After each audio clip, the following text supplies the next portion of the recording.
Warning: the following program is a satirical look at Indigenous news, politics, and current events. Skoden is advised. What do you think of Justin Trudeau being here? Do you have a message for Justin Trudeau? Get the for life.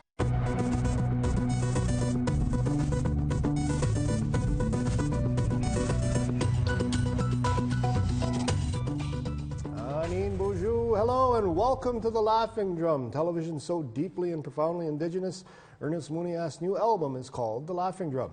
I am your host, Tim Fontaine, back for this, the season finale of whatever the heck this show is supposed to be. And with me tonight, as they have been for this entire season, is the mighty Red Power panel, TV's baddest, brownest team of pundits. Tonight, the Red Power panel is a comic so Indigenous their status card is made of birch bark, Don Lavand.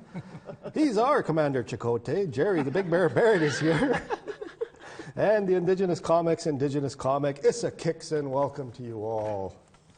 Big wit. Yep. Yes, we begin in national energy news and the literally never-ending story of the Trans Mountain Pipeline. Last week, Trudeau's Liberal government approved the controversial Trans Mountain Pipeline expansion. When completed, the multi-billion-dollar project will allow more crude oil to be carried from Alberta to BC's coast, but it's been fought every step of the way by Indigenous and environmental groups. Red Power panel, what are your first thoughts about this story? Were you surprised? Not even. No? Not even a little? Not even, man. No, I found it really funny how they were like, we declare an environmental emergency. That pipeline goes there. That's pretty much how it went down. Yes, yeah. Like hours after declaring climate emergency, they approved a pipeline. I wish he'd make up his mind. You know, shit or get off the pipeline. One of the two. This show is going on hiatus, I think, because he's ordered a pipeline to be built through the studio. Right here, they discovered oil, and they're going to relocate APTN to some who knows where.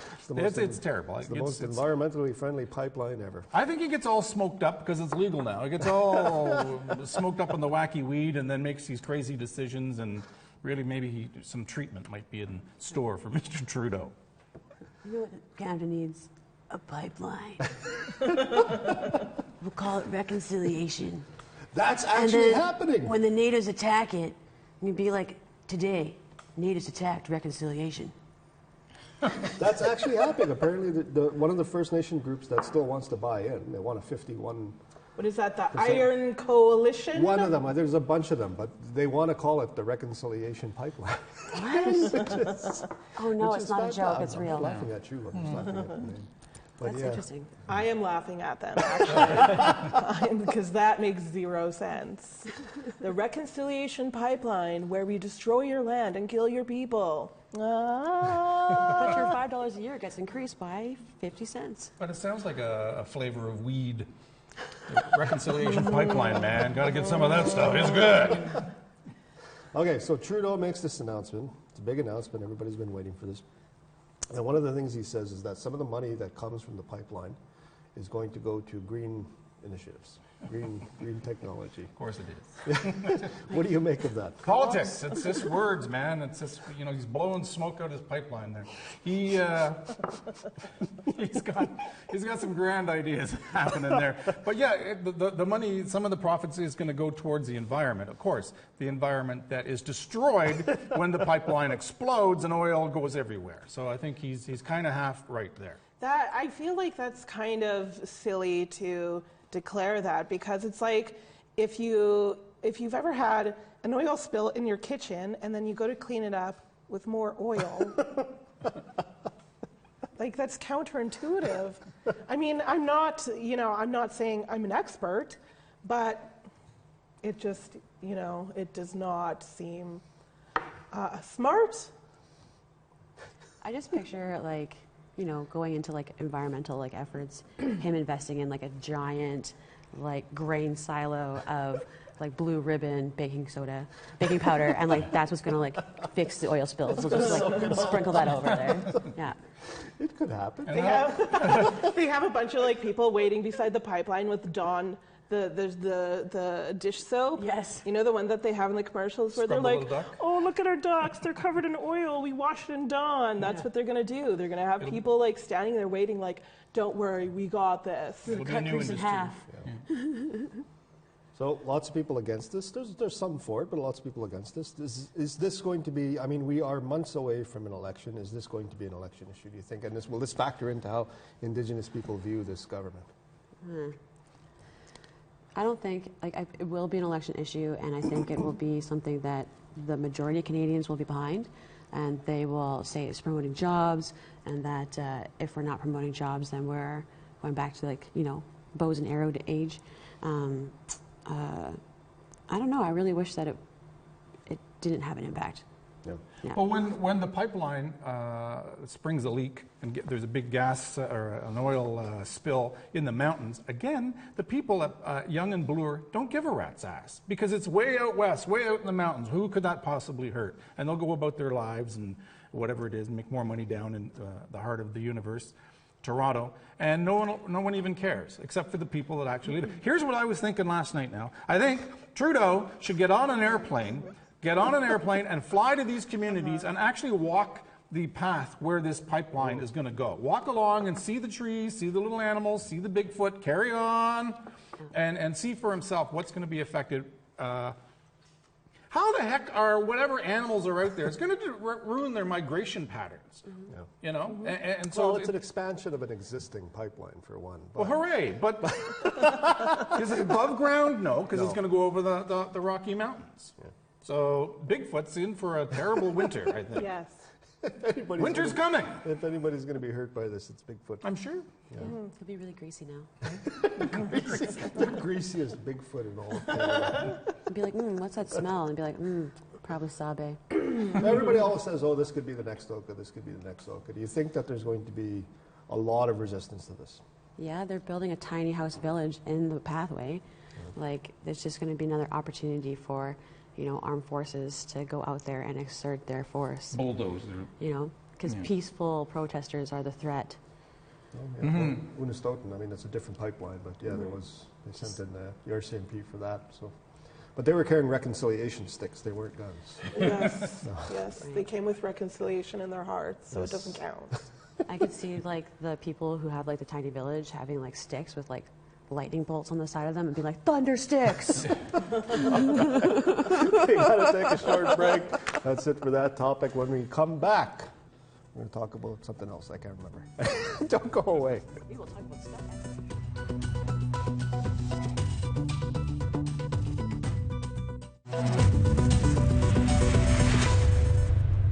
And welcome back to the Laughing Drum, my friends. Television so magnificently Indigenous, other TV shows follow us around in stores. I'm here with TV's most Indigenous team of pundits, the Red Power panel, and we are about to devour our next topic of the night, Quebec. The province of Quebec has voted to ban public employees from wearing religious symbols on the job. This means everything from police, teachers, to judges and wildlife officers must abide by the province's new secularism law. But the new law also means new Canadians who come to that province will be required to take some sort of Quebec values test, although it's not clear just what that means yet. Red Power panel, what do you think this means? Oh, gosh. Oh, I think it means a whole lot of bigotry is what I think it means. I think it's a law that's directly supposed to impact Muslim Canadians. Because they're the ones who are going to be affected by it the most. And I think that what Quebec doesn't understand about the separation of God and state is that it still means that people have the freedom to practice their culture, their religion, their beliefs. And as long as, that doesn't become a part of your laws and it doesn't influence your laws. So, yikes, Quebec. Gadzooks! I'm gonna go to Quebec with just everything, just all of it, all of it. Every single religious symbol. All of it. Headdress too. Just. No, yeah, I guess we got to remind people that this is just for public servants. I mean, that's still a big chunk of the population, right? Well, here's the thing. I don't know what's behind the collar of the first responders, the police, who serve and protect the people of Quebec. But if they're religious at all, a lot of them will have a medallion, a St. Christopher medallion or a cross to keep them protected when they're on the job, serving and protecting the citizens there. So do you rip that away and say you can't wear that either? You're working, you're a public employee. We can't have the cross, symbol of God on you. No. Is anybody going to check for that? No. No. Well, that's the thing. Enforcement. How do they? There was no. I mean, there's been all kinds of detector, I rumors. guess. Yeah, there's been all. Yeah. If it was enforcement, it'd be one thing, but what it really is favoritism. Yeah. Is they're saying that one is allowed to be present because it's a part of their culture and their history, and all the other ones are new, and that means there's no room for them. And if you're coming there, then you'd have to adhere and what's that word called? So, assimilate. Oh, that's a big Assimilate. one. Yeah. I may have assimilated myself. See, I don't know what Quebec values are. It's probably hockey. Poutine. Poutine. And then that their French is superior to France's French. Yes, of course. I was wondering about, is this in the Constitution? Because the last time I looked, Quebec is still part of That's Canada. what they're saying, So is that it's easily going to be challenged. People are already talking about launching a constitutional challenge. Today, in order to do a little research for this, and do this at home. This is a lot of fun. Pull out your copy of the Constitution. Go online and take the free test to become a Canadian citizen. It's the Canadian citizenship test. There are 20 questions. It's like a BuzzFeed questionnaire. Go on there, get 20 questions. You know what? I should get the hell out of Canada. I failed miserably. I got 20 right out of, I get 7%. 7 questions correct out of 20. Yeah. And the questions are pretty detailed about Canada's history. Aha! So, Quebec, I think the Indigenous people who live there should make all Quebecers, Quebecois, take a test about Indigenous rights and Indigenous culture. Now you're talking. And it should be in Cree. Yes. So good luck to you. And Mohawk. Mm-hmm. You hear that, Quebec? Go on, Jerry's then. coming for you. Sign the contract! Sign the contract, Quebec! Well, speaking of Indigenous, what do you, could this affect Indigenous people? I don't know. Like, do we consider, I mean, I'm not Cree and I'm not Mohawk, so I don't know, but do we consider some of our symbols religious in nature? Of course. Yeah, they already have a difficult time with people promoting powwows out there. They're going to have a difficult time with having sweat lodges in their communities, and that's because a lot of their communities are heavily influenced and indoctrinated by Christianity. And so then people who are on that, that reclamation journey, it's that much more difficult to be a part of it. They have their own community members who are willing to tear down sweat lodges. They have their own community members who are allowed to exile non-participating non-Christians, right? And which is like so crazy because that's what they used to do in the beginning, right? They say at a good party you should never discuss politics or religion, and this That's is all why we discuss. that's why we don't go to here. parties. We're not invited to We're parties. never invited to parties. Except for the war party. So is this an anomaly, or is this Crazy. I mean, is this just crazy Quebecers, or is this a direction? It's a pattern that as much as I know Quebec likes to think of themselves as a separate state. You're not special, Quebec. Guess what? The Canadian government has done this before. We're proof of it as we all sit here in our T-shirts and our treaty glasses. So. We're all wearing glasses. I just realized that too. We're all wearing Indian Affairs glasses. I don't get new ones for another year. Beautiful. All right, if you could ban anything, what would it be? Oh my gosh. Rap music? Does that come to no? Oh God, that hurts. Kids in the rap music. You kids Turn and it down and get off my your lawn. hip hop and your hippin' and your hoppin'. I would start with banning any laws that are founded under the supremacy of God. Oh, we're going there. And then I would say that the next step would be, actually have Indigenous peoples and Canadians reconstruct what those look like. And I think that's actually reconciliation versus, well, we say reconciliation, and some of us who know about what that is are, feeling guilty. And the rest of us who don't have a clue or care, well, they're fine. So. Kind of like in Donlandia. Yeah, it's going to be Nativia. It will be Nativia, and there'll be animals that like help you clean up stuff when you sing. Will we be blue though? Huh? Will we all be blue? No, not yet. Not yet. That's a further mutation. No. In 500 years. Just kidding. All right, I think we got to take a short break. But when we come back, we're going to dig into our final topic with TV's biggest and brownest team of pundits, the Red Power panel. Don't you even think about going away, or we'll track you down and drag you back. This is brown?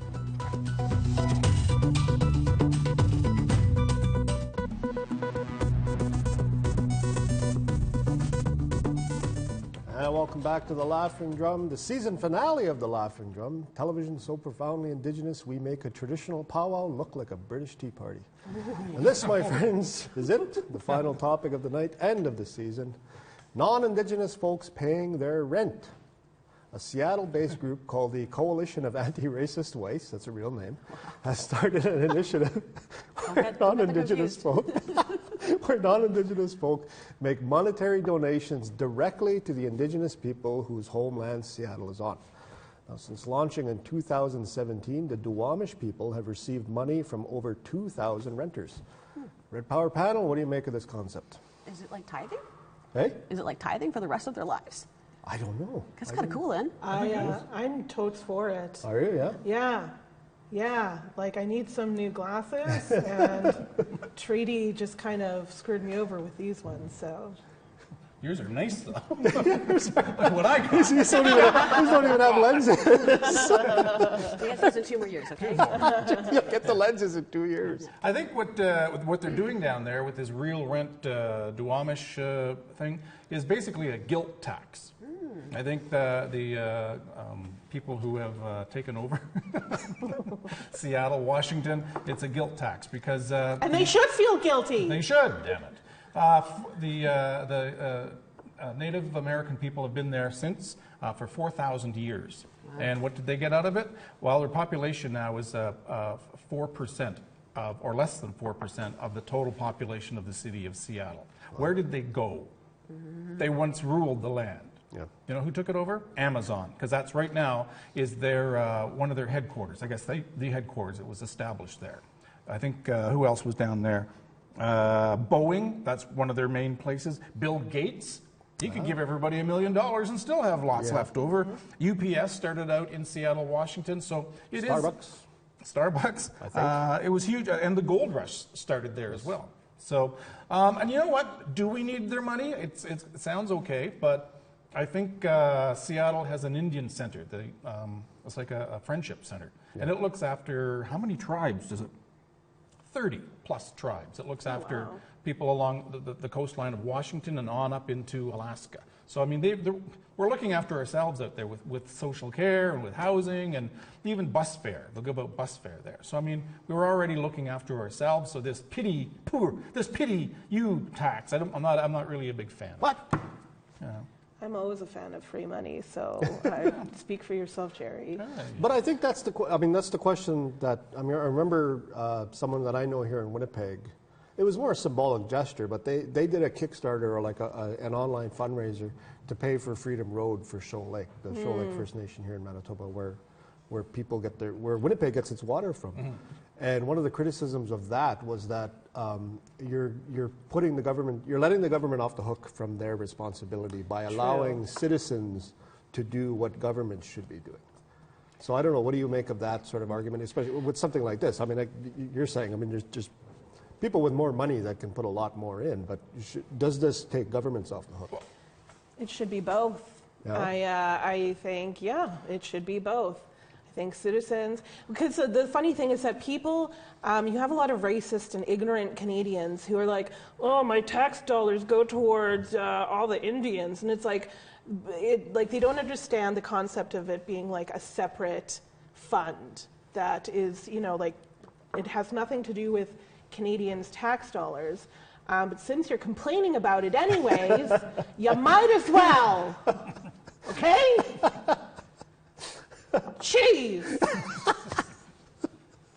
Don, what do you think? Is it letting the government off the hook? I don't know. I feel like if the government can't lead by example, then the citizens who vote for the government could also lead by example. And like if the government fails to recognize that example, I think that speaks louder than their promises. So now they've got this big American election going on. I almost said erection. That's Donald Trump. That's a different topic altogether. Please get the children away from the television sets. So anyway, they're all about different social issues down in the States, and then with this particular thing happening in the state of Washington, I don't even see that on the radar. So, and they have their own Department of Indian Affairs in the United States, and dare I say, yay, Canada, we actually are more organized and have our stuff together than the Americans do. We're treating, believe it or not, our Native American population, our Indigenous population, much better than in the States. I know, we're in the greatest times of peace right now. Yes, I know, reconciliation. Reconciliation. We're talking about Indigenous people and their issues. Oh. Because they're separate things. True. I get lost sometimes.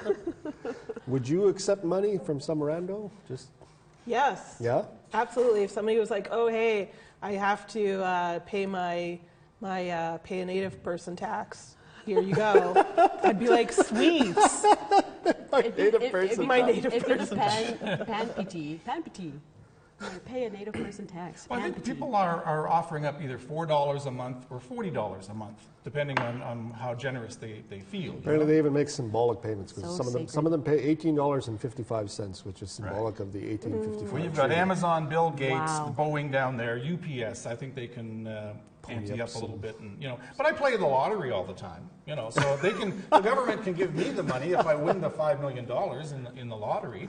So I mean, there's money out there. It's just that they're just choosing not to give it in great amounts to the native population. Yeah. What I'd like to see in Canada, especially because there's churches that were a part of the genocide that happened, and then there are churches a part of the apology, and there are also churches that received greater tax breaks during the Truth and Reconciliation.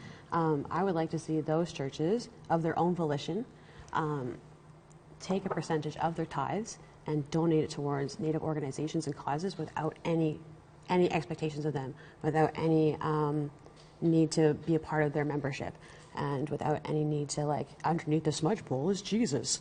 That's where he is.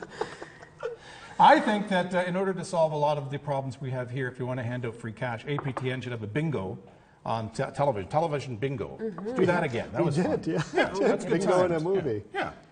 Well, you partially answered my next question, which is, do you think something like this would fly in Canada? I mean, I think there was at one time a Patreon, which was like an online fundraiser thing that was called Pay Your Rent, which allowed people, but I don't know where the money was going. That's the thing. I didn't It's a investigate GoFundMe for the Indians. Great. That's really something that I can't get behind, really.